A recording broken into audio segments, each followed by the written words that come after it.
Hi, here we are in a bar, just in the movie The Godfather, where a lot of the nefarious things happened. This is our pub here at the Pavilion for the continuation of the QLA Godfather series. We have a special guest today, who's flown in from Hungary, and some of you that are in the United States probably don't even know Hungary exists. You think of something else. But Peter is and has been to the seminar 2 or 3 times, and he is we were just talking about oligarchs. He's not oligarch. Whatever you call the same thing in the hospital and healthcare business, that's what he is. And he has done extremely well, and he is going to tell us some of his of the things that he's done and what he found useful. And then during the seminar tonight, after dinner, he'll have a Q&A, and then tomorrow morning, middle morning, he's going to have another Q&A with the seminar attendees, 24 kids that have come from all over the planet to be here. And we were just discussing how, since Hungary is very dependent on hydrocarbons from Russia, gas and oil, what's going to happen. I also reminded him before his time, just when I was born, Second World War in the West was fought over oil. And the Japanese came to Washington, D.C. and told Franklin Delano Roosevelt, if you cut our oil off, we're going to go to war. And they said it many, many times, and nobody was listening. And they cut the oil off and they went to war. They bombed us at Pearl Harbor. So this is not a new event. I'm not trying to justify what the Japanese did, and I'm certainly not trying to justify what Putin's Russian armies did. But I mean, hydrocarbons and oil and gas and the security thereof are critically important. I know a lot of the kids, because they're internet crazed, think that the world revolves around Bitcoin and Ethereum and some of these other things. And even though those are important, and blockchain is really the underlying pin that makes those things important, if you can't run your country without gas and oil, you're screwed. You're just literally screwed. And and people make a lot of bad decisions based on whether, here in Scotland, there's a huge campaign. You can either eat or heat. Now, that's a shitty place to be in life, where old people, which I can't relate to. I'm older than a lot of the old people, but I can't relate to eating or heating. And as at my town hall meeting a few weeks ago, I brought up, quite innocently, if the government had hedged their oil and gas contracts, I'm talking about the UK government, it wouldn't be such a problem. Indirectly, Guthrie Castle hedged, and we wrote new contracts a little less than a year ago. So let's say the increase would be 1,200 pounds, which is a lot to a person that has no money. 1,200 pounds. Ours were only at 400 pounds because we did hedging in the futures market. And of course, some of the people at the town hall meeting want to know, why didn't the government do it? Well, to hedge, a contract costs between 8 and 12%. So that's 8 or 12% less profit that they'd make to make sure that you didn't run out. And, even though Russia has been a big threat with all the hydrocarbons they control. But enough about that. Peter, thank you very much for coming. I'm just informed you have another child on the way. Congratulations. When I first met him, I believe you had 1, and now you're soon to have 4. Well, that's good. The QLA also helps your testosterone, I'm told. So that's good. Yeah, and so thank you very much for having me here. It's a pleasure to be here again. This is the 4th time for me. For the first time I was here for the first Castle seminar, it was in 2016, July. And after that, it took me 1.5 years to make my first acquisition. And I founded Triton Life Group, which is the company or the group. I'm the founder and CEO and owner. Still, although I made a partial exit, but I'm still the biggest single shareholder.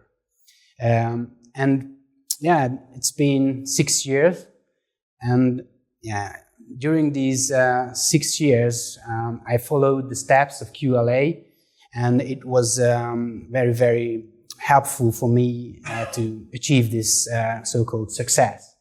And after my first CASA seminar, I came back for a hardcore in 2017, and came back also 3 years ago, 2019, for a regular seminar, just to refresh my memories. And yeah, the hardest thing is always, even if you are successful, that it's easy to go back to default. Because I had been living in my default mode for 35 years, and only in the last 6 years I following the QLA mentality, and yeah, so. And yes, my fourth kid is coming in September.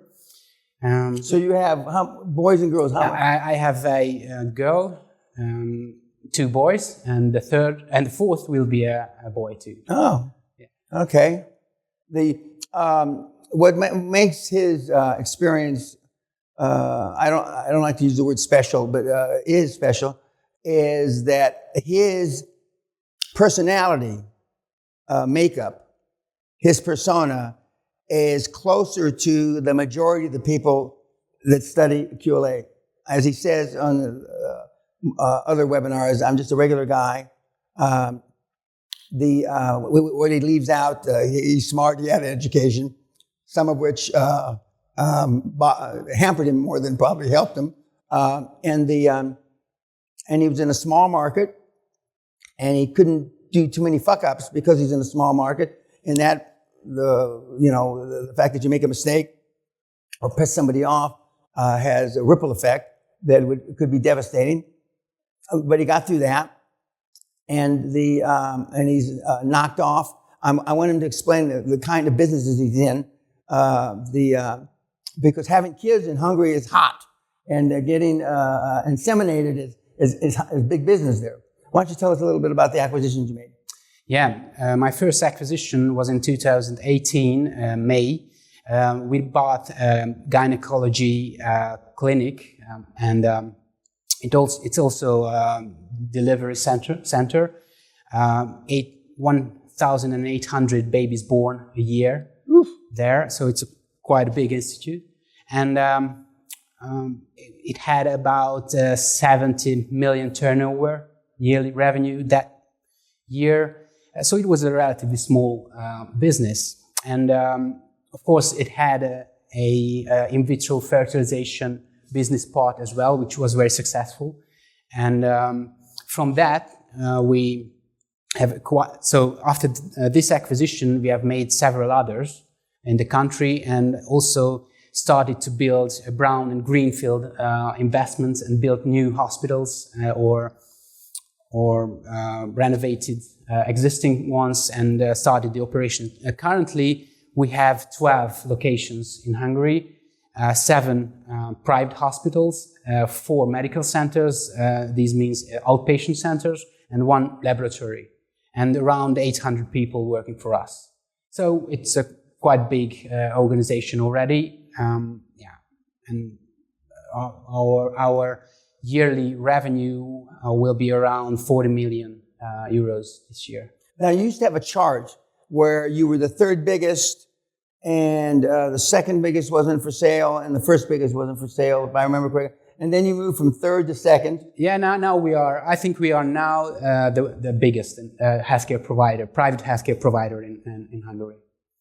Yeah. Now, does it have a national health policy? Yes, we have a national healthcare system, but this operates next to it, and it's separated, but it's a well-prospering business and growing. The whole industry is growing every year quite significantly, and this is very good for QLA.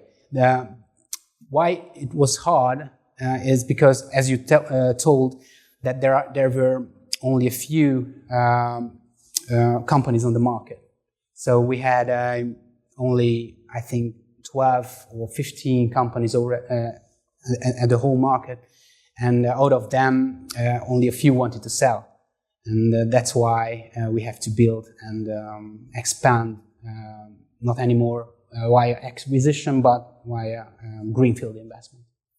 Yeah, so we have a quite big operational business, and next to it we are building our real estate portfolio as well. And we are involved in quite a lot of other startups and everything is related to healthcare, because healthcare has a lot of segments, and these technology startups are very prospering in the world now, and even also in Hungary. For instance, telemedicine, it's a very developing business, and also medicine delivery, home delivery, elderly care. We are also developing hospital information systems, smart hospital applications, a lot of things, and these are very interesting. How did Corona affect you? For the first 3 months, it was pretty severe when everything was totally closed down. But after that, when we came out from the total close down, we started to do this PCR testing laboratory business, and it went pretty well. And also the national healthcare has to focus on the prevention and treatment of COVID cases, and we were not allowed to do that. We had to do the private surgeries and the private care, and our business grew pretty much in this time. So Corona, after all, did a quite good effect on us. Well, during the Corona period, as I've already announced, up until about 6 or 8 months ago, the QLA of the stats that I'm aware of, we closed 95% more deals, roughly doubling the deals, because we were their exit, we were their succession plan, and the sellers were more afraid than our young buyers of getting stuck with the business. So Corona, has or COVID as it's called, has been generally good in certain areas, specifically good. And a lot of money has been put into it. Now, the last government money was last month in the UK, where you got money. In the US, it was a couple months ago. So the real effect of the extra money and the government easing of that money won't really take effect for the next 6 to 12 to 18 months, which I predict, as I predicted back in 2020, that will be good for us because I won't say it's easy to cash flow when the government's giving you money, but it's easier to cash flow when the government's giving you money. And that's going to end, and that'll give us more opportunities, as it probably will give you more opportunities. Have you decided not to look outside Hungary, or? Yeah, I was too busy in Hungary. So my plan is to go outside of Hungary and go internationally. But I was too busy, and I had a lot to do, and still. So I want, in the next 2 years, my plan is to go public, and this is it's a lot of work. Absolutely. And because relatively rapidly we put together an organization, but it is not very professional. Now it's just rapidly put together. So from 7 million revenue, we reached 40 million. And now we have to make the processes, all the systems, procedures, etc., and everything in place, and the right people with the right track records in all places to go public, because it's a hard work. And I want to do this in the next few years. But of course, I don't want to stop working, because I'm enjoying it like hell. So you're 40 now, 41? 40. I'm 40, yeah. 40. I'm 40, yeah. Well, I used to say I don't have any shoes that are 40, but I do have shoes that are 35 years old. The world is his oyster right now, and as I told Rick Scott 40 plus years ago, healthcare at that time, healthcare worldwide was growing at about 9% a year. Now healthcare is growing at about 20% a year around the world. In certain areas, it's growing faster. Of course, in some areas it's growing much slower. But the opportunities, and of course, Hungary was an old Eastern Bloc country from behind the Iron Curtain, from the Cold War days, 50 plus years ago.